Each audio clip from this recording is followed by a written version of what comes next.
Eh bien bonjour, bonsoir à tous et bienvenue dans cette nouvelle vidéo dans laquelle nous allons nous interroger. Nous allons nous demander si les stéréotypes sur le métal et ses fans tiennent scientifiquement. Alors pour essayer de répondre à cette question, nous allons utiliser les articles suivants. Alors on va s'intéresser aujourd'hui à deux principaux stéréotypes qui sont l'échec scolaire et un niveau socio-économique faible. Donc autrement dit un peu la précarité. Et donc voilà, on va essayer de voir si ces stéréotypes tiennent scientifiquement à l'aide des articles que vous voyez ici. Je ferai une seconde partie où on s'intéressera à deux autres stéréotypes qui sont la violence et la déviance. Donc on commence tout de suite avec l'échec scolaire. Bon, je les ai remis ici les différents articles utilisés pour chaque partie. Et donc là on commence avec l'échec scolaire. Donc on va commencer avec Hochstein et collaborateurs en 2019 où là on va s'intéresser à un échantillon de Suédois de 22-23 ans.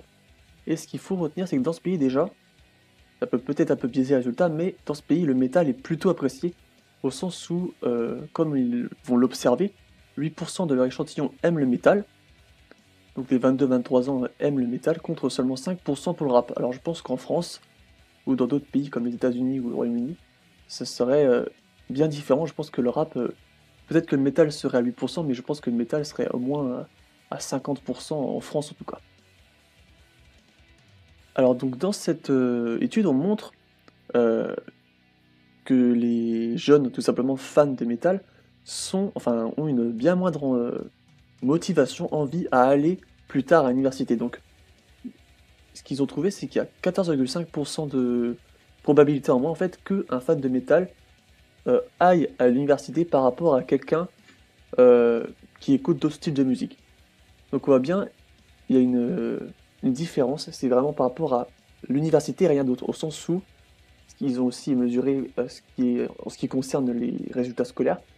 Là, dans ce pays où il est plutôt apprécié, il n'y a pas vraiment de différence de réussite scolaire ou d'échec scolaire entre ceux qui aiment le métal ou ceux qui ne l'aiment pas, ceux qui préfèrent d'autres styles de musique. Mais par contre, ils ont juste moins envie d'aller vers les études supérieures, vers l'université, etc. Ce qu'ils ont aussi observé, c'est que et malgré que le pays apprécie plutôt le métal, on va dire, les jeunes qui avaient les meilleures notes en fait lors de leur parcours scolaire, parce que là ils ont 22-23 ans, ils ont terminé les études, mais quand ils étaient euh, plus jeunes au cours de leur parcours scolaire, ceux qui avaient les meilleures notes, ça diminue en fait la probabilité qu'ils deviennent des fans de heavy metal tout simplement. Donc là on voit encore une fois, quand je dis encore une fois c'est par rapport à la vidéo précédente, je ferai une playlist pour ça, que voilà c'est vraiment les meilleurs en fait, c'est ceux qui s'en sortent le mieux dans le système scolaire qui vont en fait avoir moins de probabilité de se tourner vers le heavy metal tout simplement. Alors après nous avons Roux en 95 avec sa théorie de la délinquance médiatique, j'en ai déjà parlé dans la précédente vidéo, je ne vais pas revenir en détail sur la théorie. Mais en tout cas ce qu'elle nous explique c'est que l'école a un rôle dans les préférences musicales, donc notamment la réussite scolaire. Donc quel que soit le milieu social, donc c'est-à-dire qu'on soit dans un milieu relativement pauvre ou aisé, notre réussite ou notre échec à l'école va nous conduire vers certains goûts, vers certains styles musicaux. Donc là, ce qu'elle montre comme lien, c'est un lien entre la musique classique et la réussite scolaire. Donc là, ceux qui réussissent le mieux à l'école ne vont pas aller vers le heavy metal, mais vont plus se tourner vers la musique classique. Et au contraire, on a un lien entre heavy metal et la difficulté scolaire, mais aussi un désintérêt. Donc on peut être en difficulté et malgré qu'on essaye, on n'y arrive pas, ça peut nous conduire vers heavy metal, mais aussi tout simplement y arriver, mais tout simplement s'en foutre en fait, ne pas s'intéresser du tout à l'école, ne pas voir l'intérêt. Et même si on réussit, mais juste on s'y intéresse pas, on s'intéresse pas tant que ça à l'école, on a plus de chances encore une fois de se tourner vers ce style musical. Alors en fait ça c'est encore, là c'est pour résumer sa théorie, c'est qu'en fait lorsqu'on est dans une situation qui devient critique, difficile pour l'enfant ou l'adolescent qui est à l'école et qui a des difficultés, il rencontre des difficultés, a du mal à s'en sortir, ça va l'entraîner vers des contenus socialement dévalués. Donc c'est pour ça la situation sociale professionnelle, c'est même par exemple quand on est au chômage, etc., lorsqu'on rencontre des difficultés professionnelles, ça peut venir nous conduire vers ces contenus socialement dévalués. Voilà. Donc du coup, c'est ça en fait, on se sent exclu du groupe. Donc, par exemple, lorsqu'on est au chômage, on se sent forcément un peu exclu du reste du monde du travail, quoi. Et donc, on va se tourner vers un nouveau groupe social culturel. Et donc là, pour l'école et l'adolescence, c'est pareil. on a des difficultés à l'école, donc on va se tourner vers d'autres groupes qui sont socialement dévalués. Donc par exemple, vu que c'est souvent mal vu, dans de nombreux pays le métal est mal vu, dévalué, et ben on a plus de chances lorsqu'on a des difficultés scolaires professionnelles de se tourner vers cette sous-culture entre guillemets. Alors après là, c'est une interrogation un peu plus profonde, c'est pourquoi des élèves finissent-ils en difficulté? Donc là, c'est vrai qu'à l'école, il y en a qui arrivent très bien, il y en a qui petit à petit régressent, deviennent presque mauvais. Et donc ça, c'est même en France, on peut observer ça. Je me souviens, j'avais vu des études comme quoi, au niveau du collège, ceux qui réussissaient le mieux en primaire réussissaient encore mieux, et ceux qui avaient des difficultés plongeaient. En fait, c'est vraiment une sorte de coupure entre le bon et le mauvais qui s'amplifie avec notamment le secondaire. Donc là, on peut penser peut-être à qu'il n'y a pas assez d'accompagnement, pas assez de temps, mais après là, c'est plus personnel. Moi, ce que je pense, c'est peut-être que finalement, on a des élèves qui sont distribués dans des cases de socio-économiques, comme quoi, en fait, les mauvais élèves iront dans les métiers un peu dévalués, un peu mal payés, etc. Donc, dans un niveau socio-économique plus faible, alors que ceux qui réussissent le mieux seraient plus portés à aller vers des métiers avec un certain prestige professionnel, donc bien vu, bien payé, etc. Donc là, encore une fois, ça c'est ce que ça montre.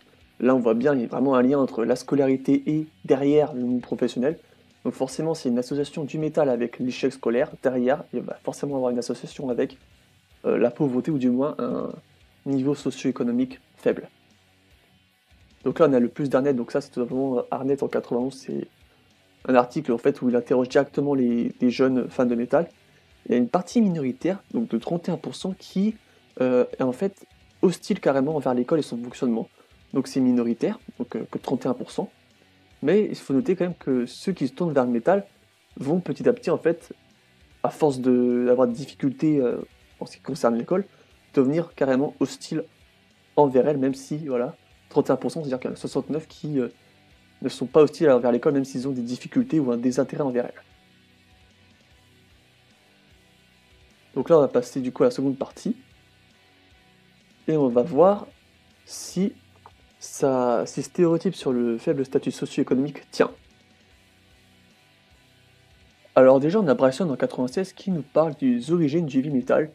Donc ça viendrait de la classe ouvrière au Royaume-Uni, où en fait ça serait à la base pour des gens en désespoir qui se sentent exclus d'une possible ascension sociale. Donc il y avait des villes très industrialisées, où en fait les gens étaient un peu destinés à appartenir à cette classe ouvrière et à travailler dans, dans cette classe tout le long sans pour autant aller vers un meilleur prestige, quoi. Donc ça c'est juste pour parler des origines, que même au sens originel, c'était destiné en fait à la classe ouvrière en fait. À la base ça vient vraiment de là. Donc vraiment une sorte de réponse à un sentiment de désespoir. Donc du coup lui, son échantillon va s'intéresser aux États-Unis, donc dans ce pays-là le métal est dévalué. Donc les classes sociales les plus élevées, donc là on parle en gros des plus aisées quoi, sont aussi celles qui sont les plus ouvertes aux différents styles musicaux. Donc autrement dit, ils ont plus de goût, ils ont de plus grandes préférences. En fait, ils ont un plus grand panel de styles musicaux qu'ils abordent tout simplement. Mais cependant, les individus de ces classes apprécient bien moins les musiques les plus appréciées par les individus avec un faible niveau d'éducation. Alors, faible niveau d'éducation, ça veut juste dire ceux qui sont restés moins longtemps à l'école. C'est vrai que école éducation, je suis pas trop pour moi. Éducation, c'est plus les parents. Et l'école forme ou informe, mais n'est pas là pour éduquer. Donc là, les quatre styles de musique non appréciés par les classes les plus aisées et bien appréciés par les classes les plus précaires sont le rap, le metal, le country et le gospel. Donc là, on est bien aux États-Unis. Et donc là, il va carrément parler d'exclusion basée sur la classe. Donc on voit vraiment une sorte, encore une fois, de coupure entre les riches qui ont enfin les riches, les plus aisés qui ont leurs préférences et les plus pauvres, ceux en plus grande précarité qui ont leurs propres préférences. Et il y a vraiment une différence et une coupure au niveau goûts musicaux qu'on observe aussi du coup à l'école. Les meilleurs élèves, le Limital, ils vont pas aller vers là, alors que c'est plus le cas pour ceux en difficulté. Là, c'est un peu pareil finalement pour le statut socio-économique. Alors après, on a recours aux collaborateurs, donc là, on va s'intéresser en France, enfin, échantillons français, donc dans ils sont allés dans un forum pour regarder tout simplement l'échantillon, qu'est-ce qu'il y avait, quel était le profil des métalleux. Et en fait, descriptivement, en France, on trouve tout niveau socio-économique et niveau d'éducation, entre guillemets. Et je vais vous montrer le tableau vite fait.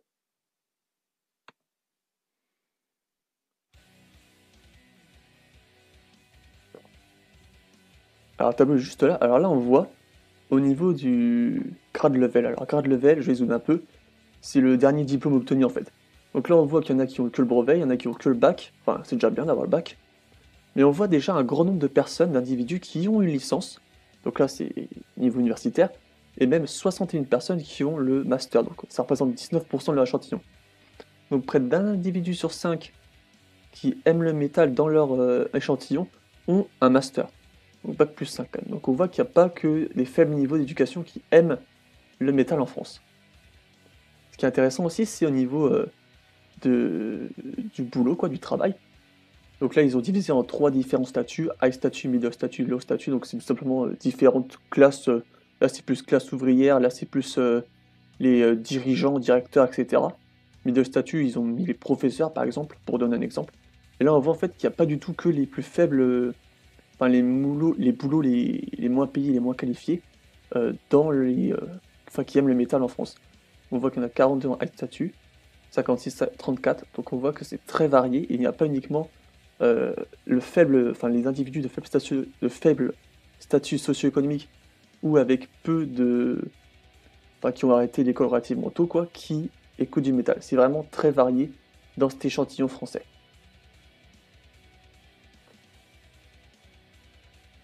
Alors après, on retourne à Holstein et Kobato en 2019, donc là on revient en Suède, où le métal n'est pas trop mal vu. Et donc là, encore une fois, là, ils n'ont pas trouvé le lien entre une préférence entre le métal et le statut socio-économique. Donc un peu comme recours, bah, il y a un peu de tout. Il n'y a pas que y a pas que les plus précaires, ceux qui ont les plus précaires qui écoutent le métal. Donc leur statut socio-économique est basé sur l'éducation des parents. Donc encore une fois, le nombre d'années à l'école qu'ont passé leurs parents, les revenus et le prestige professionnel. Autrement dit, le prestige professionnel, c'est tout simplement est-ce que leur boulot est bien vu, valorisé, etc. Alors, les aspirations professionnelles sont aussi identiques, donc au sens où, qu'on soit métalleux ou pas, on se rend compte de l'importance d'avoir un boulot bien payé, l'importance d'aller à la fac. On a en fait toujours des aspirations à aller vers le haut, en fait, de vouloir aller vers un statut socio-économique plus élevé, tout simplement pour mieux s'en sortir dans la vie.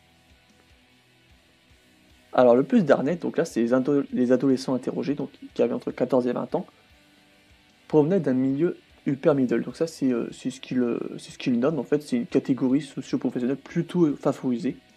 Donc ça montre encore une fois que même dans un pays où le métal est dévalué, comme les États-Unis, autant qu'en France, comme l'a montré Recours et Kobato en 2009, il peut y avoir des fans de métal, même dans les milieux favorisés, dans les pays où c'est socialement dévalué.